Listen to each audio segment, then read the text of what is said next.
for every Lawson TV and a Lawson FM and the mamo el baby I will be a shame now tio so one kwa say aha eyo kumase ahojo runabout Apino Plaza efri hano esanam a Union 88.3 FM eno ewo Sunyane Coronation Park anapua 105.1 FM aha for Kenya sen ena oko German FM Japekrom so wo tie bim yen Facebook no Lawson TV and Lawson 96.3 FM YouTube Lawson TV and 96.3 FM live X Lawson Media GH and Lawson 963 FM Instagram Lawson Media GH Snapchat Lawson TV _963 FM and TikTok no Lawson Media GH and some of the Marco be NSM one more on pese ye fa omo e wa asrafo adwumakuo mu ene bambon kae no mu no no omo dodo nyina ye mpem ahanan aduotwe 480,000 nanso mpem no mpe ene betima fa wo mo hwan na ka asemi sa enipakuo ya ye ka won mo ho asemi ye se won mo a wo mo ye graduate na wo mo akosuapon mu awiewie ya wo mo apply bi no wo mo ye 75,000 SS4 de ene so abeto dwede bremo and Adam Kuman Rasa with a fee, Sir Basia Cameron and Samoa, near would do woman Honorable Samuel Abdullah in a Podama Gomra Sojani. What are two judges in a million 1 Tiasia? Sagana for America for a cabomu, na Nigeria for your Mayaka, dear share, and Yabiakra, a Munchimu Yadeba. A Bano Ghana, Yamia drum, yet timidity, and in the fopa, your friends a human resource on Akadiaka. Nazoko Korea dia technology innovation o ma bin ye behwe se ye bejo mo de ni bi na yenso wo mso age de ni bi o ma mpani na ye ka asemi Ghana aban akasa de etia drone attack akoso e wo Dubai enam so mom de atu dwa se Ghana de hie mienu wo mo pra e wo mu e fa baabi so ma mpani de atu dwa chim se emu ya de o se Ghana for se ye pe papa enu nti yen South Korea for be carbon ne adua mu bebrebe na da bia de kofefra mo ne ba no ya teso kakra emu nchire mu ba nti o ma ye ntimi no yasta o se bedua ne sua gota ne basket na edom kuma wo mara shebe fie obuofu aban no se watimi ama Ghana fo bi asojafo comedy se wo kopata ntokwa wo mu koya military base ho no na Israel fo abetoto pa ya tuma ma che de mate wo mu che se aba we na hammo asojafo no ban na akowie yesa na yabako adwumako ocheso aprosifo wonmo atena ye police station wo hodom no eja dem dendenden emunsam ye deba na Cortes Control Commission for the atudwa achirem say yabama mane dada afi na akwanya ba wonmo peso mu dua wi nye de yenom dabi de edi ye nduro ni ade na afi de akwanya ba ayebe shase adua edimu nchiremu ba na yebekwa ama hodro so ensemu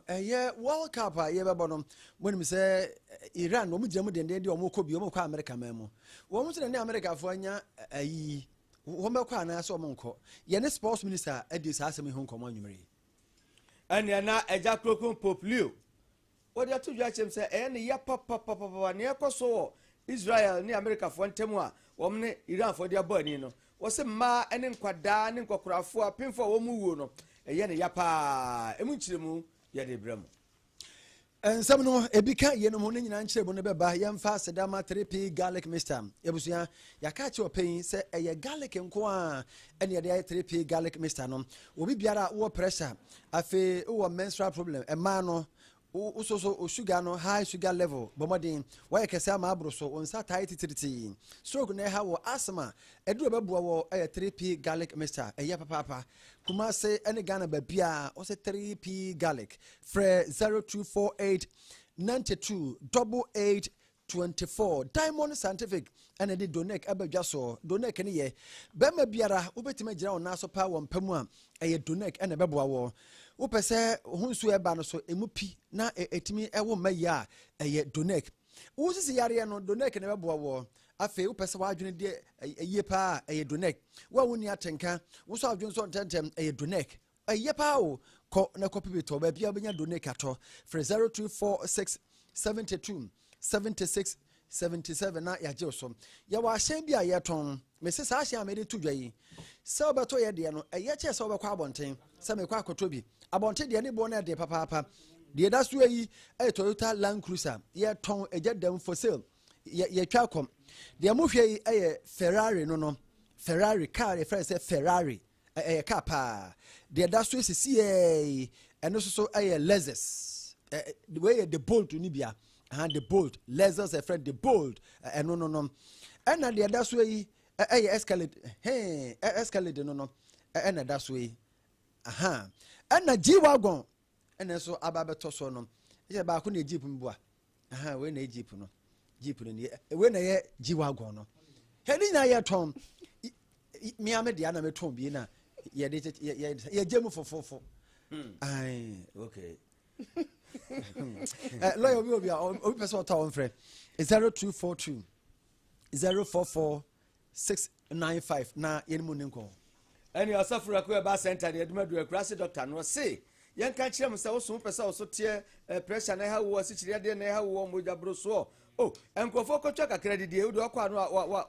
brother Hokra. We, cigarette, Nin episode, your Grassy doctor Bebo, why? Young Cobra, maybe Pentecost auditorium of Freno 0248672271. Yanta series, Lawson TV, Yamia Duma. Yes, Shasi and Menumia, so one Casaba Modern Nashabi. Ye Casaba na etaso, a copy no opche, Yaniakasia Niaba, Adua Prego, Hene, one of fire. 1 day, a member Sam Alicia, who would be a from a break home at a Yenmukra, 3 days, natural clinic. One now, so I said, Mamma Dasabaya, Ube Shebi, Narabia, Ube Philip, Quo,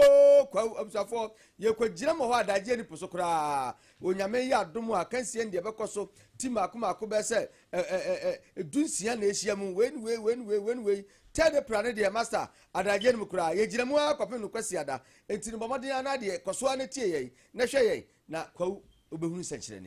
Emo pefie e di premium jasmine rice and super premium jasmine rice aba e jaso e de pa kotobi nanua e wo fie jambi soya bean oil enso e ka ho won kroya e na de yummy tomato paste aba edum omo eben Oripa TV ene ye wokọ ade wo hwehwe bia won sabeka number ne 0244 615117 na ne wo makasa my events Africa esi jumedie abu national ya to madro asro mahami so one mo ye ema wo say ye de fa online abato ehwo de fa ticket sales ne registration de opese wo ye bia wo mo ebegia ye ama wo a wujumadi a wudie ne bibia ebe kama pa fra wo mo e wo 0503 160093 WhatsApp line no e ye 0553 172 812 eno dan chan digital s communications say video documentaries na pesa wo ya bomodin ane ton safra wo mo nsemo ye nsafo schools NGOs companies awodo ne nyina wo be ye de amawie akruche bi e de agunkrata so abao eno achi photo ni video shooting wo ware wo to bedini wo ya yia ne nyina wo be ba be ye de ama live streaming nyina e ka ho bi fra 0541 692454 Anuanom miensa na nwumere yese nkonwa do hwere ba ko da ye nemu ye ne mo ba bedi ahia medin do odefo nana sabre pinaman nana penkra hene chiame menim nua ba nana ya yeboa ena mosomfo akonnoba opokunya akọ abusafo ensam no eniem nanu ne beto dwa se wa opese ukọ bambo adwumakuo mu se prosi immigration de akeka ho nyina ye bie nkrata ato honom nenne ena omanso afo hwe afisem amanyo ho nsem so interior minister Ira Mubarak Muhammad Muntaka aswanse MP ade abeto dwa se wo mu a eto forms pese wo mu ye fa wo mu no wo mu do nkwa ye mpem ahanan aduotwe 480,000 applicants no wo mu doso mu na no ena mu se enipa be se wo ha mpem wo ha ne num 105,000 wo mu de o ma qualifier medicals no betima ye bie nenso awra ho sem se say nipa 105,000 no he ya fa mpem num 5,000 enti wo mu abeka nyina ebe ye ntebe cho adenti a munti ono ancheche modiama. The economy can only bring in 2,500 more police officers. I mean, other ranks, and then 500 cadets. So when you put that, that's just about 3,000. Meanwhile, we have 130,000 that are opting to join the police. When you come to Ghana Fire Service, by the time the portal closed, there were 124,000 applicants. 124,000 applicants for Ghana National Fire Service. Meanwhile, the current National Fire Service, from the chief fire officer to the last officer, they are just about 17,000 plus. Yet you have 124,000 wanting to join the Ghana National Fire Service. The Ghana Prison Service, when the portal closed, there were 71,000 applicants. The Ghana Prison Service, as we speak today, their strength is just a little over 14,000. So just suppose their strength now, as against the number who wants to come. In the case of the Ghana Prison Service, the space could only accommodate 500. So the total space we have to be able to recruit in this first phase, and my emphasis, first phase of the recruitment process, is only 5,000. And yet you have over 500,000 Ghanaians who want to join. So I ask everybody, well, we have body selection, we have documentation. When we finished, I mean, usually these ones, because it's about document and body selection, not too many people who, I mean, by the time we finished, those who got disqualified through documentation and other things, they were less than 30,000. So it left over 400,000 who were now ready to go through aptitude tests and then medical exams. Omo eto forms no kwa na omododo eye mpem ahanan aduotwe 480,000 5,000 pe ene betima afamo mo maka de nkofie na mukodi maame aduane nanu achi no ena oba immigration wose immigration so omo a omo to forms pe so omo ba no na omo ye 180,000 mpem wo ha aduotwe wose woma bona woma ye bia 1,000 apim and afa. With the Ghana Immigration Service, by the time we closed the portal, to our utmost shock, there were more applicants to the Ghana Immigration Service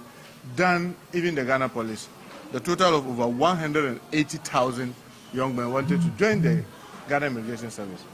But the interesting thing is that today, the Ghana Immigration Service, the strength from the Comptroller General to the last officer at immigration stands as 18,300, less than 20,000. Yet you have 180,000 opting to join.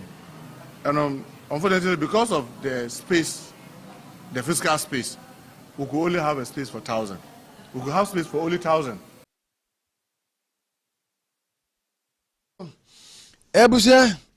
dear Motin and Kane, your man so far. Or afisem ama yon service interior minister Yebra Muntaka Mohammed Mubarak into immigration for man on immigration 180,000 1,000 and on mine between afa qualify there's 170,000 over the bar. And sabia so any ejina waka bika ho na wɔkyerɛ sɛ applicant a wɔn apply ye no sɛnk wɔn ɛpɛdwuma ɛwɔ bambo enimekuo no mu no obubu mu a wɔn akosua pɔn awie ye bɛka sɛ wɔn de wɔn yɛ graduate no wɔn dodoɔ ɛyɛ mpem aduoson enum ɛna wɔn awie senior high schools ahodoɔ emu no wɔn so no wɔn dodoɔ ɛyɛ mpem ahasa aduasa na no ene wo kyerɛ mu sɛ enipa dodo a wɔn apply applicants na afei address wo bunkama fa wɔn mo ɛso ɛna sese wɔn mo hwɛ aban ne gyinabrɛ ne tebea sesi a wɔntumi ɛmfa wɔn mo qualify no kura enyina etira na wɔ sɛ wɔn twa dodo na eguo no ɛnam sikasɛm enti yentie no. And if we had said, for example, we are opening the portal for one day, I want to believe that everybody will have said that, look, this is deliberate. You will have your list already. That is why you are shutting down on innocent young people. So give everybody equal opportunity. But believe me, the data we have, for me, is a very rich data. And I've taken the opportunity to show that to His Excellency. I said that, look, it is telling us a lot more. Because, for example, I checked from the portal, graduates alone who applied were 75,000. Graduates alone, 75,000. Those with SS qualification, 330,000. So it is giving you an indication of the kind of challenge that confronts you. So instead of looking at it as a disadvantage, you look at this as a strength to help you to manage your system. But you cannot use one recruitment process to deal with all this, knowing the kind of economy that we inherited and the challenges that we inherited. And I know some of the thing is that people were saying that, oh, the previous administration, people didn't even have to go through any process. But all of us consider that as an unfair process, that a process that people, it was not meritorious. And in the end, na enwachi no wose wonu mu a yamfa omu nyina wo mo ko makomanto wo mo yam titu ne wo mo a wo ma qualify so yamfa wo mo no wose aban e hwa animu se wonu mo besan aye recruitment biem enti ne wo mo nkotena fie ntwan akosi se ebeduru honom na wose afimpiru ne aduonu ensia emu no se Ghana ye ne IMF fofo ye program ye free mu a wo mbehwe ne wo mo aye recruitment foforo na wo mo so anyamu akwanya. We still have 105,000 that have qualified for medicals, when in actual sense, the total number that we can now take after medicals is 5,000. So we still have a huge challenge. But Jesus, the President, instructed that, look, those who qualify and pass medicals, let's keep the data. This is the first phase. We are hoping that maybe later in the day, because remember this current recruitment that we are doing is a 2025 recruitment. Hopefully when we are out of the IMF, we could do the 2026. So we'll pick from that same data. Hopefully, if maybe it's past 6 months, then you can only ask them to repeat medicals, but not to start opening the process all over again. Honorable Muntaka Mohammed Mubarak na yekokoti ni wanna yeswafo a wo afisem ene amanuye ensem so. Ene ne yakọ man mra sabajafie abusafo dom kuma no eba ye kamera ne nsem a wojira mu pa aye da mongomra sabajani Honorable Samuel Abdullahi Jinapo ene odi atodwa kirem se manim ya wo ka kire speaker se wo monto o monsa enfro so afọ hwe amana ne nsem so Honorable Samuel okujeto ablakwa na wo mayi nsem bia no na se kame se Ghana ye ne America fo akoya ta ne atekenkenka ene bambo tuatefo mo Nigeria memu no amamoyefo no ye bu America fo na wo muku o mo ayo mbasabasa eno se da bi o se ka bibi kura wo sa no ka semba mra sebadwafie ema mra sebadwafo bobo ho so ampa ya atum Ghana ne America fo nka mom na sa terrorist ye moa na enyi o mu mfiro ne mom sama mpani ne o so afọ hwe amana ne nsam so kune ene America ba kwose tokuro mba bia kwaje atum sande enye bia kura ahwe yi adache edo ha obebre o my Ghana yente Honorable Samuel Abdullahi Jinapo. Mechanism or framework did our government collaborate and agree with the government of the United States of America to unleash a military action and airstrikes against a terrorist organization in a foreign country, Nigeria? That is the first question. The second question, if the government of Ghana entered into any such agreement with the government of the United States of America, the dictates and tenets of our national constitution are express and clear that such agreements must necessarily elicit parliamentary approval. And so if there was any such agreement, why has the government as yet not tabled that agreement before the Parliament of Ghana for ratification or otherwise? Thirdly, what are the national security implications for our country with this kind of collaboration? Does Ghana become a target of ISIS? Does Ghana become a target for other terrorist organizations? What measures have been put in place in Ghana to ensure that our citizens are protected and our national security is safeguarded? And so what measures has the government put in place in the light of this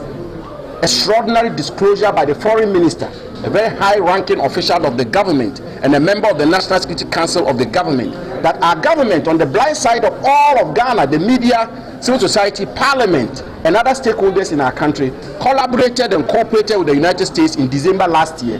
some 3 clear months ago, to authorize a military action from Ghanaian soil into a foreign country against a terrorist organization. What measures have been? Wasi ayehu na dia nhyɛ kwa mpanimfo de agu akwam sabe ya ne mpanimfo yi emma sa amamoyefo yi wo mato nhyɛ Ghana adehye so to se aya asem sebe aban tutu ho na manum ya wono wieye no osofo akane no ohwɛ bambon sem so nabo Dominic Nitiwell no so dia to dwa chi se hwɛ enye bia kura Ghana de eden ne America foko ka bomu se ye kwakwatia oma bia atwe ho ahia emu wo ma ye basabasa da bi ekoba ne saa ne se sankrofo no down mani na won le begu so a ne ekwa na ase ban to osra pa se enmanum ya do se mpanifo ye fa ho bia no wo mtu saa na mo na ma ya twa ho ahia no sankrofo okro bia mu e wo ma bia mu ye ha ne nyame ya dom ne ekoka ntokwa cha ne we da chi bede ye wo ha ne be pata ma ye yente Honorable Dominic Nitiwe. Privilege to, and America has also had the privilege of signing agreements with Ghana in 1998, 2002, 2015, and all these agreements were put together in a document called Defense Cooperation Agreement, the Status of the United States Forces, in 2018, and I signed it on behalf of Ghana. In all these agreements, at no point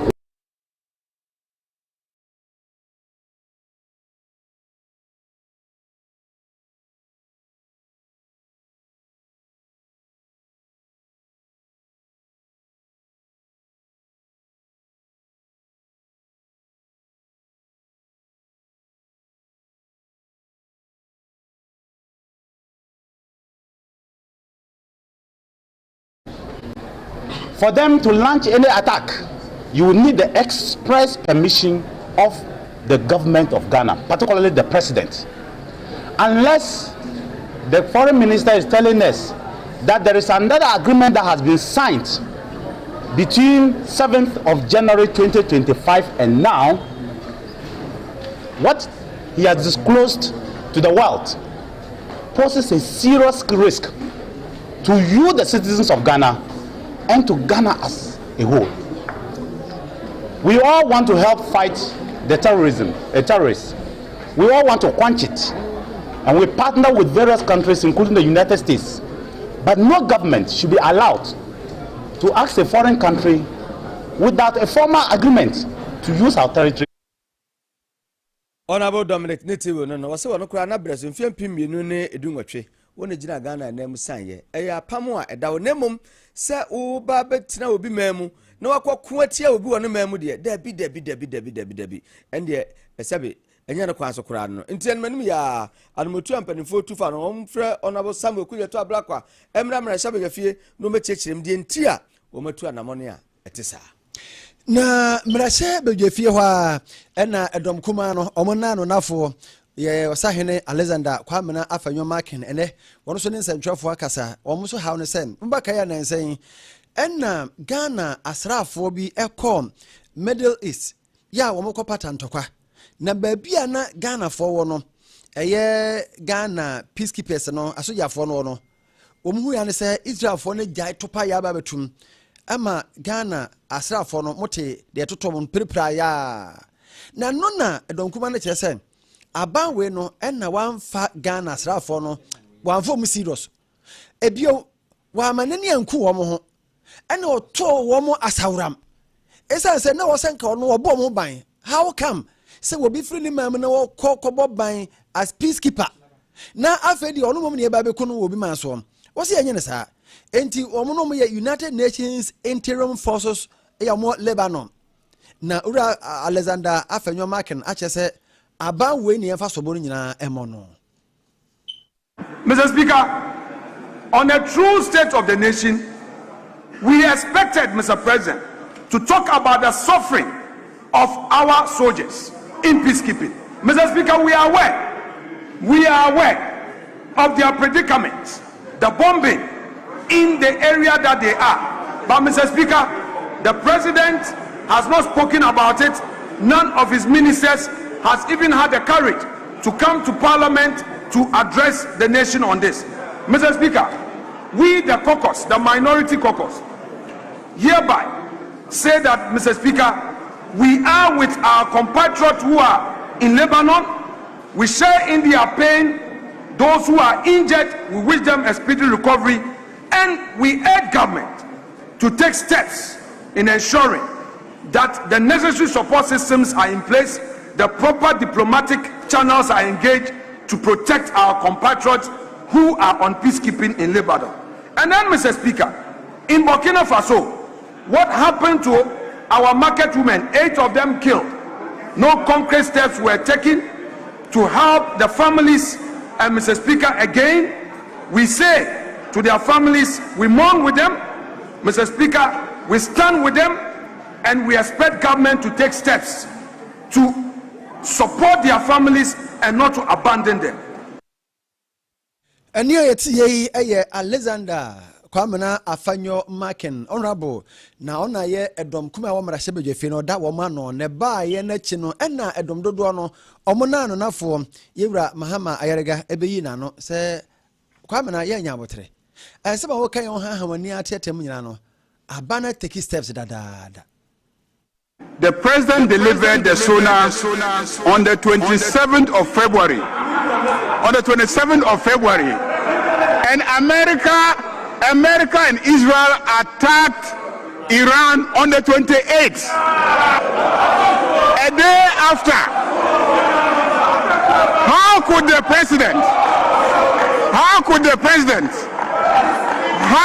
president be addressing this house on a matter that had not occurred?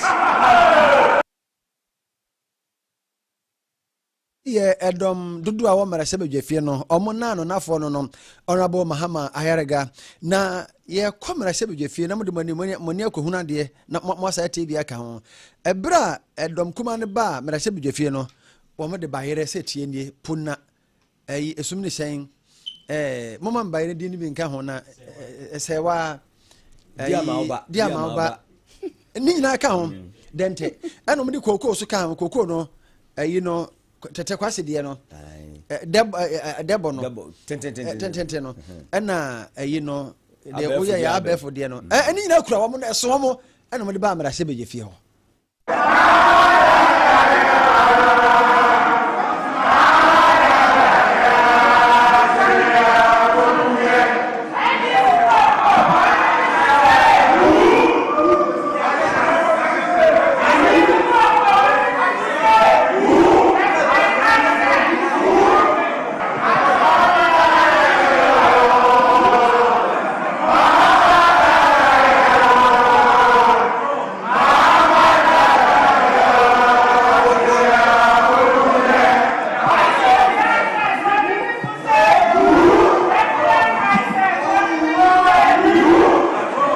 Members of and the course of Marashe Bejefia no be an adjuman 1 10 years. Mahama Dada Yania Jejia Koko ye Mahama Koko yet to say he Anna what I say Yeah, to stay. I'm going to say you feel that you're going to you know. No, by you bend day. What can we do? Book with Nice. Yantuaso.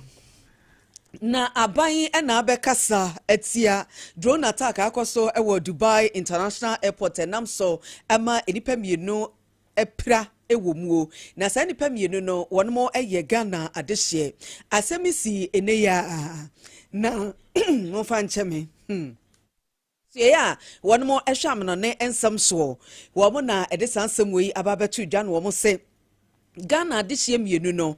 wo mo pra ewo mu a akwakoya rehosem pa Ghana ambassador ewo United Arab Emirates wono enedi empanifo anim ema wono mo eko embassy a ewo Abu Dhabi na no achi no consulate ewo Dubai wono mu nyina ekwa ya sabia wa akohwe enipa mienu no a wo mo eprepra no betimi aka sisudua se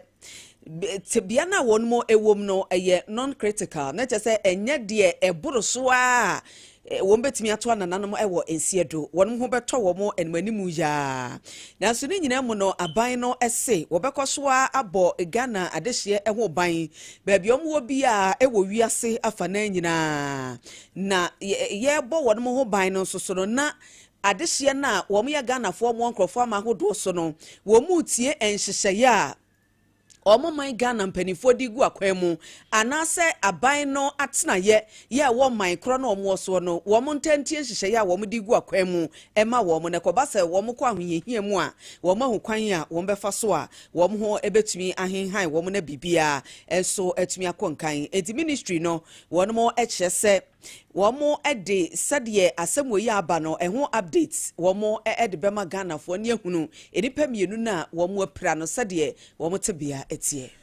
ɛnneɛ na yɛbɛsa dan ho ne akɔmɛ mmra sɛ badwafie deɛ ɔdadom kuma na no honorable Alexander Osahin Afenyo Akin na ɛfa bɛbɔ de ato dwa akyem sɛ ɛdɔm kɛseɛ no wɔn tete wɔn fɔ wɔn nyɛ hwee wɔn dɔm kuma no asɛm kura no bɛba no mpɛ so wɔn ka na kyerɛ sɛ wɔn pɛ so wɔn si ano kura asɛm bi na bɛba no bɛka wɔn fa nyɛ adwuma wɔn so baako paa bokoto dwom no sɛ aban ba foforɔ wɔn ma na aban dada no fa wɔn adwuma wɔn bɔ ngarati nyinaa wɔn aka ho asɛm asa wɔn yɛ Ghana adekyɛ yɛn fa wɔn no wɔn nyɛ adwuma wɔn pɛ adwuma yɛ ɛno mpa tuo kwasa wɔn abɔ saa asɛm na to agu wɔn fa nyɛ adwuma kyɛ biribi afa Ghana adekyɛ ho a wɔn pɛ sɛ wɔn ka ne boa na manfo asisem ne matumpo bia no wɔn ba na dɔm kɛse no wɔn dɔso nti na sɛ wɔn abu agu wɔn so ebi kɔ wakora no a wɔn bɛ so wɔn bɛka ho asɛm koraa bi kɔ wɔn kakora no a bon garate koraa to baabi koraa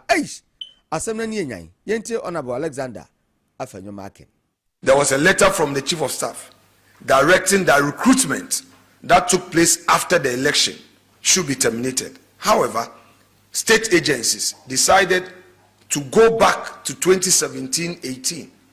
People who have been in the employ of state-owned institutions, not just the civil service, since 2018 were sacked. Attempt to bring this matter to the public space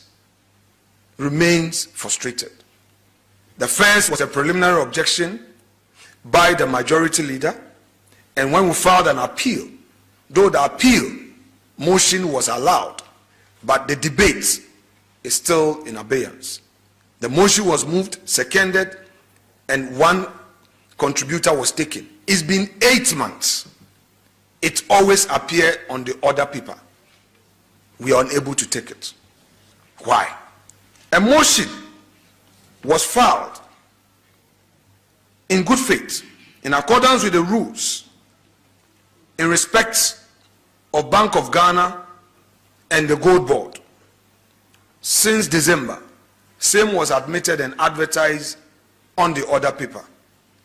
We have been in session since we have resumed. This is our 6th week or so. Government businesses have found space, but the single business of the minority is yet to be taken. Though the will of the majority is in all cases to prevail, that will must be reasonable, that the minority possess their equal rights, which equal law must protect. A supermajority does not equate to infallibility. A commanding numerical advantage in the House must be exercised with humility, restraint, and profound sense of national responsibility. Honorable Alexander Afenyo Akin no osinya miani ne we dom kase no mu bufu o so papa ensem bi o no aka o ma koka ho asem so ye be kɔne akodi beti o mo fa ma aban de o de ba no nyina aka bom no nyina aka ya jojo ai bense no magye atum wo mo no de o makase yenye we no dom kase nye ho no mo hwe ntu asese wo do so na nkyere se wo mu mfu o so saa da bi ne be bo o ma na mo ma netem atumpon dom kuma abeka o mfa nya adwuma na Ghana nkyekere ene nyina ya kyikyire yare kan ade atomonim dada sa Ghana mampani John Dramani Mahama watia ne nachi ya make say owo South Korea mamu na fonum ene wakwa akodie woni South Korea mampani ahia omodi nkomo na nkomo no mu no ene ma fifiri mba ne sem wo ye de nyame de ama Ghana ene ma de doso natural resources no ye bo bibia bi ye bo koko ye wo timber ye wo gold bauxite diamond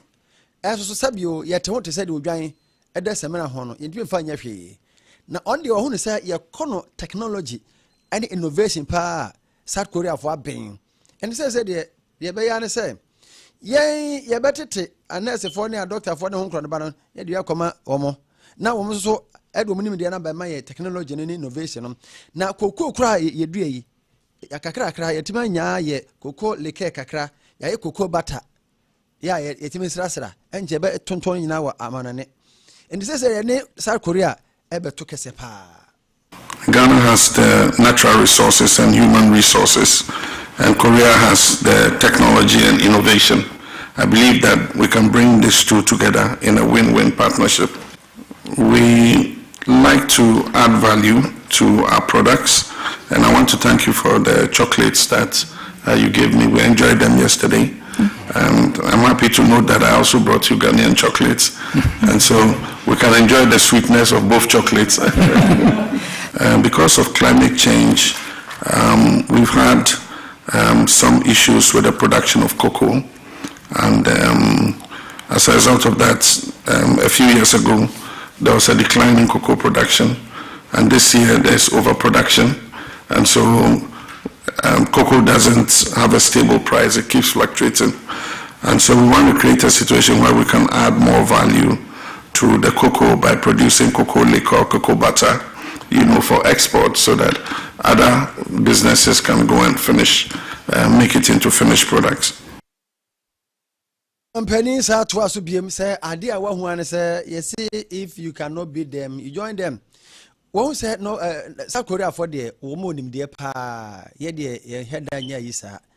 Etino, ye minerals na, ya media my inano. Ye fan raw material sound co. Ye be pattern a woman, ye na, ye srom say, Mumfire matamoho. Not just say, Bibiania, yes, we dear no yan some kakra. Na yen tune in the timony and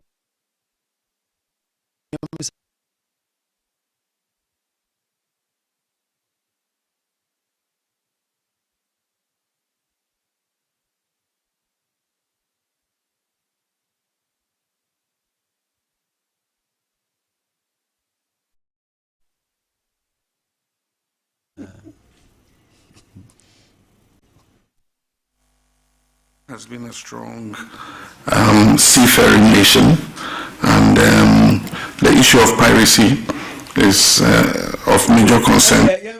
And trust Mampani Dianoa. If I began a Mampani to judge him say, or catch South Korea for so Madaruma. Yeni Omo, Yasadi Oma Bata, Yakobata Womo, Yakobata Womo, not a more, Omaba Buami yet made dear pa bebre. Nemo yani a crabo memono. Ya na too much. Yabokado. Yani yet me dria. Eba boy pa, you want to say, didn't mean ya. You better driam na kama. And inti on the two just said, and more be a South Korea for what? One brother boying, I made to make Diamo, and more group, never be. Then met my coyeno, and also South Korea for on my boy. This ania, Yasas, and no man, and then am I. There's a free touching my call. Yes, as I said, the other dada. So I'm more yet the other dada. So, a dear Naka. Is it your member trata near the idea to be found? And the trata so I crab Yabagana Hano, so you said North Korea, South Korea for the Becratra Mayana. And now the Bano Mobi Diamona Mayana, and as I say, you said the uncle bomb. No woman at home, we had the uncle bomb, Mother Boamia Diamond, dead when there's any way. Yeah, you say Mundia, so you say, or my offer also the Becrana for Mundia. Hey, yeah, don't say. With regards to bilateral relations, we have focused on agricultural and agribusiness to be able to achieve food security, and our cooperation with KOICA has been very important, especially in relation to the increase in rice production, the K-Rice Belts project.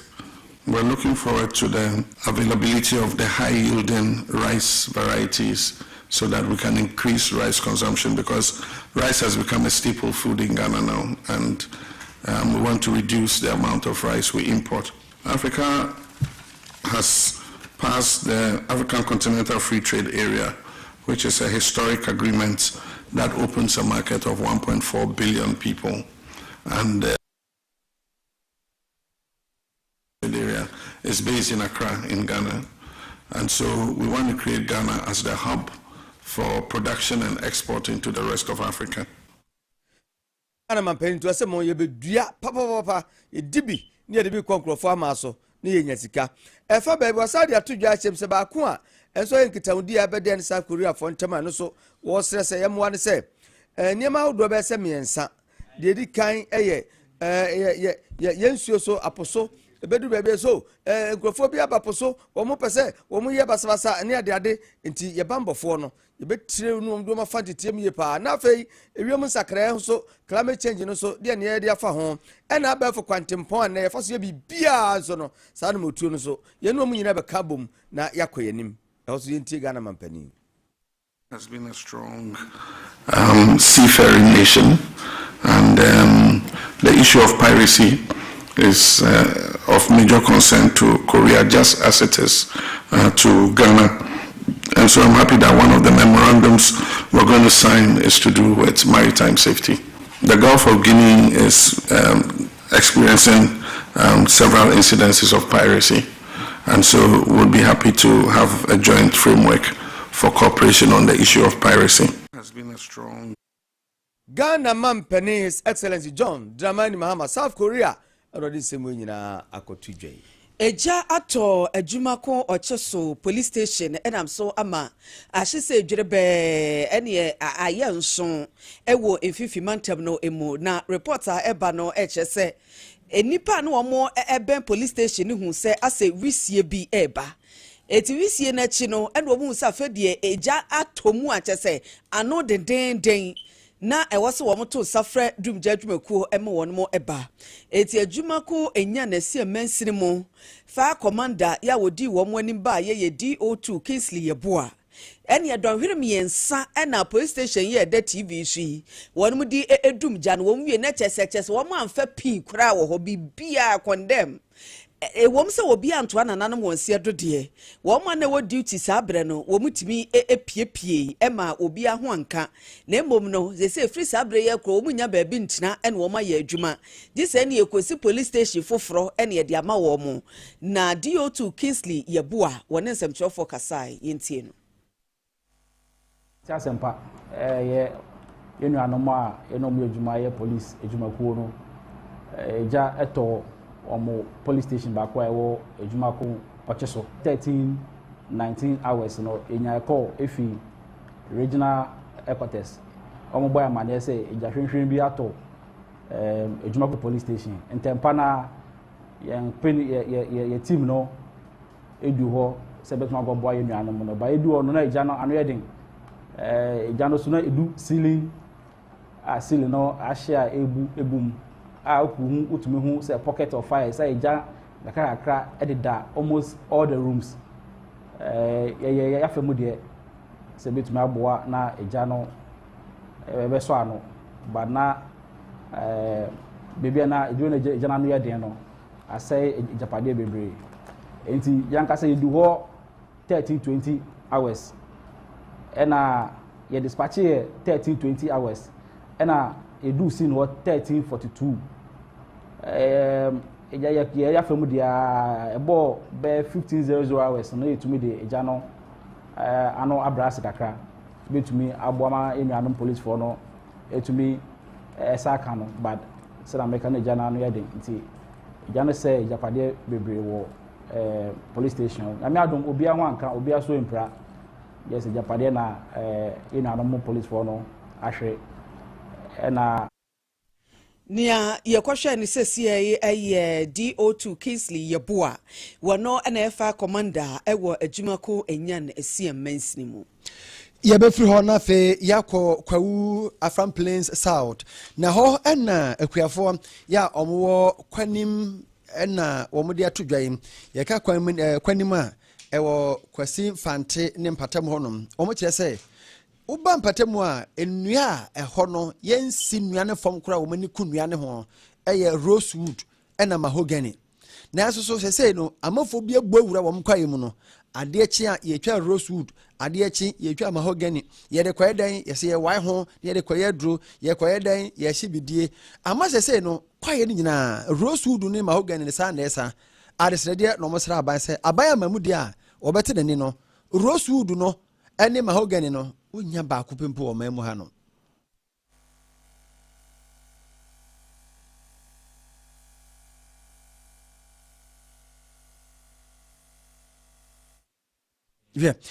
ye hwese ye betime nya ne no na ye de amamo eba ye besemo ene ye ntunwa ne afia ne nkire the Narcotics Control Commission won mu akache ye dika mama ne dada se wonum si wi ye ba ne abedua na biso fa nya de nkrofo nom medu ba bi afa o mutimi da bida we the percentage no kura no emro 0.3% kura na no enene mpanifo dia to dwa chem set se de akwanya ba ankura no nyumakuo bia mpese omudua bia fa application letter ebra wɔn online portal no so wodeɛ wo send ba wɔn hwɛ na sɛ nneɛma wɔn hihia no wo qualify a ne kyɛ sɛ no ano no wo kodua bi wɔsaase ne hia na wɔn de ato dwa akyerɛ mu sɛ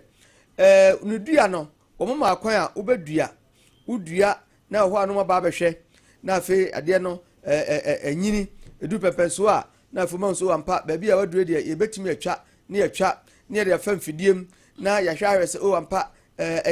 kama afei ɔsɛ yɛde bi kɔ amono ne yɛde bɛkɔ ɔsɛ yɛ nneɛma mu yɛde bi yɛ aduro yɛde bi yɛ nneɛma ahodoɔ a yɛde bɛyɛ afei no akyi na afei ɔsɛ yɛbɔ ho dawuro sɛ o sɛ deɛ yɛ so yɛtumi dua bio na afei baabi a manfo firi mpɛ so mo baabi a na ɔno aba nti wo nsɛm no ɛnyɛ bɔkɔbɔkɔ saa na mmom w'ani abere sɛ ɔpɛ sɛ ɔyɛ bidi a wɔn de ato dwa akyerɛ sɛ ɛkwan ɛwɔ hɔ ɛnom de kɔkɔbɔ nsɛm so ama sɛ wɔanya deɛ yɛba abɛnom a yɛba abɛdua a yɛbɛtwa ne nkurɔfoɔ abɛnom oda bi wei deɛ ɛyɛ nnuro a ɛbɛboa yɛn ama nneɛma nyinaa yɛ kama na nsa na bɛtumi adua bie no ne ama license wogye o license a ɛne na mpanimfoɔ ahu sɛ sisters adwuma aso wobɛyɛ ni wagya radio wokɔdua wi kama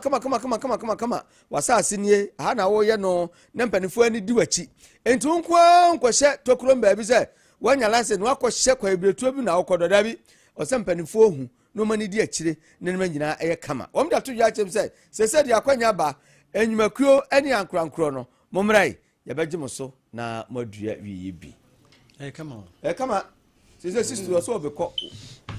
ne so be can say krama hu ya ye kodua wi ani mo so mo bia to mo nti ne ye ko portal no so ne ko portal no so na mo register that's all boss register wi ya ye esa ase de nya na if UK buy nanka if UK buy nanka ya tiesi ye ne ekro no ye koto adwumba wi bedua wi ede sika de mbo hwie bi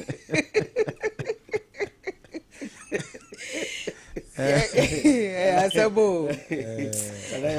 yankwa manso abore yi ewo amasia west besi mu asantebantem asei na wonmo ede ato dwa se wo mu hia ne ma pii ye beboa wo masetena enyama hodin sei wo mu se miamia hodo aye new sites no wo mu ne enyama hodin esuo hu odin ba bia se wo mbegya wo manan kura no eden ma wonmo pa enti efiewura nomo ye wo hodum nyina no chese wo mo brepa na wonmo anya enyinama hoden ade adi wonmu djuma tichu ne afihodo a ewo empotam honti wo mo afrensem trofo enhyiemu ade wo mo hawo atudwa na yentie bi sɛdeɛ ɔna aboɔ ka no dɛm de tumso de to epiane de akyi na ɛno korɛ kɔso okurum ha no ma bi ɛkɔso a ɛnyɛ kurum ha ebom na retro area ndie Mira, the cause lighting system no go through because we rub and tembia the sumukwa and a crown so your dances here no say and so any papa and the down bobo tembia is sumukwa ne dia koneba on abokwa ne fato no so ye nsomoni e kwa no ogusu a obrebre no ma bi kakra class the lighting system no die enkoso kora ma ye o kroduam ha cause any post yɛde ntabo sɛ de no na bo ka no me bo kɔ bɛkɔ na bamboo kampuro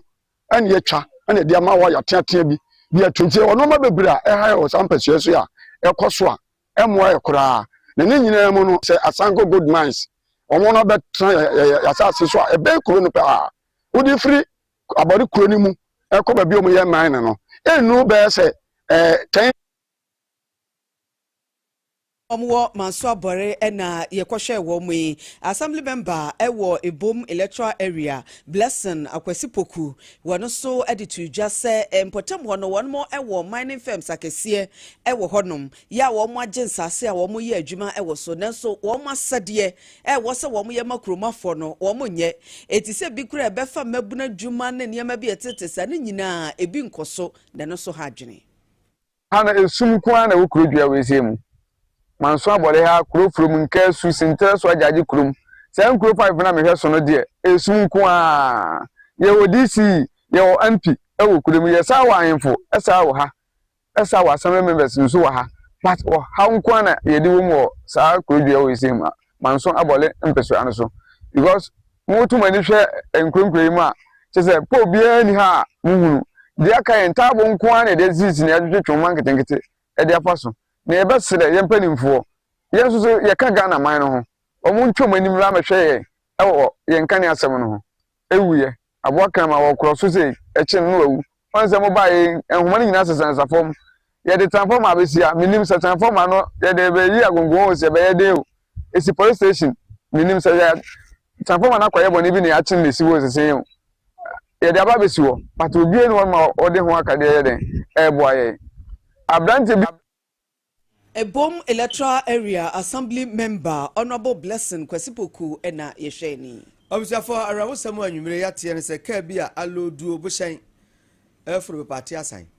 Etisan ya enya ba bia amfa wo. Akoda bia wokwa akoye mobile money abre obi sene maame ana hwan kan tisan ye ba no a ba bia akoda no fa no ehwa na kan no fa ngwejon. Kuma akoda no simple. Amana koya mutesem. Ye bu amade sabi benya dansini trodo ne na bonkomo afa ho sa akoda ne maame na suma no ana hwan na suma no hwe kakasiye o kakasiye ah kuma kodane ya afeina bambofo akwa omokotweka no edefro bo hye ya nwumire ya asema asi asema na ya lawyer penny ah koyemu ba mu ya sekura ya konese ni lanse de wo no anu ya din o wo no ya din yebekwa ama hodo so nsemu abusia yebekọ amahodo so nsemu na mote dada se ewiase nyina akansi ayekwa kosie ewo America no nya America fo nko a America ka ho na Canada na Mexico wo na akabo mu enokra the sports for the can no Mexico enti Mexico for Canada ni United States for na akabo mu na ntokwa Israel any US asanagu Iran for so no Iran for so qualify ya also mokobo bi enso mo chese ehuma wo papa na hwe Iran group wo mu na wo ne New Zealand ebebo June da etoso dunum wo ne Belgium bebo e wo Los Angeles eda etoso edu enum eno no ye eda etoso aduonu baako enti so wo ne New Zealand ebo 15 fa June no na wo ne Belgium abo Los Angeles eno ye 21st ansa no ne Egypt akwakobo ewo June 26 na so ye ne sports minister dey nkomo bisa ne sa nya bia no wo mbekọ ana so monko o hwese de ekeka koya na minister of youth and sports Ahmad Donyamali o de atudwa se adene de wo mu ni in the position so betima kokora na obusa se na mo busa mi senka mo na mo ko akobobo wo US memo ene ese Lawson for mo ni akire na mo kokova nka mo beko ombusa pokunya ko ntima nya no na je sa ampa adena ye hu amaye and this is an attention to teacher say adena de wo mo nya nko sa won se so dua na so baby ode asem na wada ya na to question ma ye Lawson for say yen na bibia to sa na ye kwa ntike ye beko na ye girija ho na ye hwe nanim sa wo ye no ne kasa no adena de ye nko ayedin ehu agodu na professor ye pem dada ana maba ye ya mana ye mo ya na baby amoda na de wachi na ye de ni ehu dis ehwem to mo so mo nko ye bebusa players no ena ye ne man ni di nkomo no na wo kan sem bi no my player ba ko number okay and teaching so nyame ya do player ni be di nkomo ni ebusa so samanu wo be kwa na so nko that's right sa sem ya Iran-fo ntokoya Americanese for that team wo man aka ho bi ama eja kronkron Pope Leo wona no atumbi wo se nyame anim ni eye ne ya akura woda wona ni nyina ne se wo se se ne asia bai enkokurafo emerewafo apemfo enkwada emerante mabo mu aden de ene wo metuma dwane o na se ne pa mabo bom din ehin ne wo mo kro ehin ne wo mo fa enkwada wuo ye ne ya papa wo se Lebanon de esi ye ehon so saa na rewsam kura ne se wo mu a Israelfo ne Americafo to paye ediko Lebanon wo mo eprepraye no ena Roman father baako Reverend Father Pierre L Rahi wo se da bi wo kwano ma eprepra no okoma ma binu maduro ene nuane kakra wo no ho won so makunu ya sofo no so wo makunu ya no de atoju akire mi se bo so medum yenu afra se saarum kunkum asofo no bia no mo boabo amanfo e wo Lebanon saa na sabre de asabeduru ne atiese yi wo stresse wiase nyina panifo akabi omno mo kabi no owura Donald Trump ni Israel for ntokotwan omakosua wo Iran so no won munyai na asundwe emra na wiase nyina so fa mpa bonta kire na wo makoma no nyame te sa akoma na akoma no nwodwo nya sa na ekro no eni enya wo hye ntokora se na makoma ko edumie ni nie Donald Trump say we short excursion bi na wo mokwa akoye na short excursion ni pe eto ananu won se do basabasai ejakuru populous wo sere eto ntwa na Iran memo eho anyoye ni nyina ne se na senta mo ofisi eru afimpino ne aduenu ensiemo ye kira wodo pi na ekoso eho no mu oden pa na ye kira no so no ya na won ma ewo universities awodo no womdo mo hyemu a wo ye de atia ban aka ho bi ama efri afia hyase ni papi na wo matoa nananom wonsie do ewo sa ye kira ye kokokoso no emu nene European Union ambassadors na won ma kwakohia atum se ewasa wo mo pa so twie mu oden de emma officials ye Iran mpedifo be se edu enkuru bi na wono mo ese ekwan a wo mo ye kire no ye de wo mo fa so no ase yetietia wo mo fa hodie ho nsam so na no so no enya de a ebetumi aboa free se basabasai ma na ho to wo Iran man ni mu be sa fimpinu ene aduenu num de ba fa ye kire kwan so emu na wo hwa sa so na hodo mo de to wo mo so yi a won mo chese akwantuo mu so ka ho bia jese wo mu ntimi entu kwan enko EU aman ni bia eso enu achi afoforo bi ka ho ya chese nsem wenum nyina no foreign policy chief ye Kaja Kallas wono enede ato X so na nsem beda adwa no Iran wo mo foreign ministry ekasamafo Ismail Bashebi wodi abetu dwa cassette ya pa Sanchez ne yesi yede to wono mo eso no amodi atu dwa se etia mra na EU fo yesa no wo mu yenya atwom yemfasida ema diamond scientific wo mu na di donek abadwa so edrowe eye ko na ko memanom emanom na memanom a ebo mo papa wate ase fre 024672 7677 3p garlic mixture eno na se wo pressure diabetes why kese ma abro so anxiety stroke how asthma bomoden junso tentema 3p garlic mixture ene beboa wo ba bia benya bia to for 024892 8824 cars ni o ye de jatum ye ton cars na efo eyesikafo car na so obeto ne yensem a efo sense obekwa akoto na bonten ene meka ni penchiro de da so amohwe no Ferrari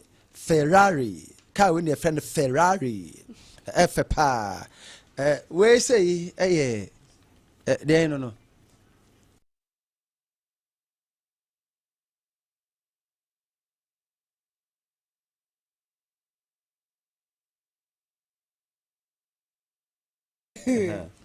lawyer of TV Abba and the Escalade and that's all no Escalade we never pa we them na sis you can say wo kwaji ana wo no Escalade ni mo ko fa we na ye Toyota Land Cruiser so men come in Toyota Land Cruiser that's move out front so we na Lexus no the bold you know and G-Wagon no Jeep ni Jeep cry yenim dada man kan kire yenim Jeep G-Wagon what dia Jeep ni nanim ni asira no bi ka no ena ne ye kire mu nanim aba ena ne ye kire mu no Jeep na ni mo fa G-Wagon I'm from ye pe G-Wagon no so mo trek here G-Wagon hey let's just now okay one person what fresh I know that's all one person high numbers in the F pa 0242 044 969 and 5 and one no 0242 044 695 ofra na ejo so also hwe me dey matis kia matis na me hwe wo dey ya breti ye be dey hunu ka we e dey ni mu etwa keka na ehwe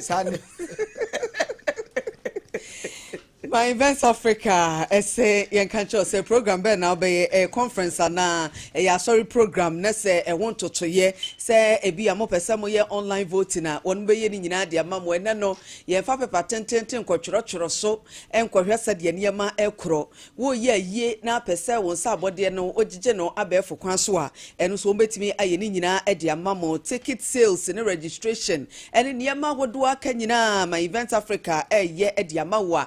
Krebi and Albetia 0503 160093 or WhatsApp line is 0553 172812. And Mopefie Cope Premium Jasmine Rice and Super Premium no Womode Aba Nebo for Jambi soya bean oil and Ayami tomato paste 0244615117. Digital S Communications a year video documentaries amount. It's Bomodi Alpeso ye bia and ne more enkasa. Ena wo ya yefro wo ye ye abedin to birthday na wo ya ni nyina wo be ye photo shoot and video shoot no e de ama live streaming ena wo pa Digital X Communications 0541692454 ene osofra ko ba center ne madu akurase doctor no se bra asi chiri ade na ha wo pressure hepatitis be man kwam no sua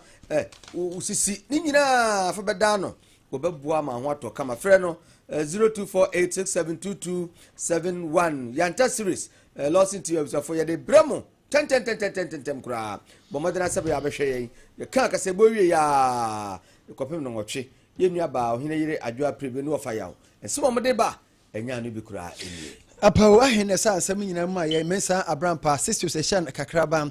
Asona bani Brechoba Gogoi MP Anthony Amisa Nanama the woman Linda Penny Kekins and team nyina na boy yen medi do de for na sabre pina mine na penkra hene chame minimum nuaba nana ya yeboa ena mosomfo akonnoba opokunyako